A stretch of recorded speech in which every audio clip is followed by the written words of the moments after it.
I think people don't necessarily know the difference between a private practice and a nonprofit practice like what we have. The essential difference is whether you're mission or profit-based, right?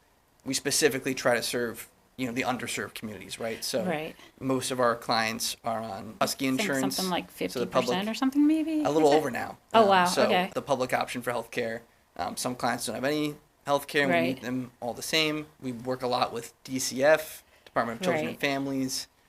We work with kids that emotional regulation challenge up in the juvenile justice system, right? So Right. there's all sorts of different people that we get to serve, and it's an honor to serve. Oh, absolutely. That other practices don't. There's always a need for therapy, especially nowadays. I find that there's certain outcomes we can accomplish and certain people, children especially, that we can reach with the animals. I've heard people say that working with the animals is often like a last resort. A child might not trust an adult, but if there's a dog, bunny, cat, An animal, it provides that breakthrough. Refine calls animals a social lubricant. Any interaction you have with them, it's non-judgmental. One thing I've learned, like with the horses, for example, they'll come up to you and kind of know how to approach you. If Kate, who's the founder of Soul Friends, she says that they can hear your heartbeat from 6 feet away. We sometimes forget that folks might not know kind of what defines a therapy animal. Especially it gets confusing with dogs, right? Because you have service dogs and you have emotional support dogs,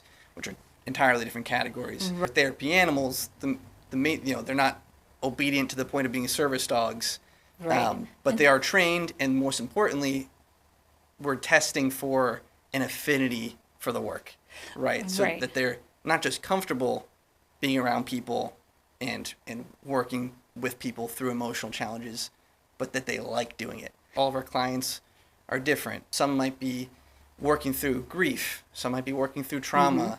Some might be neuroatypical.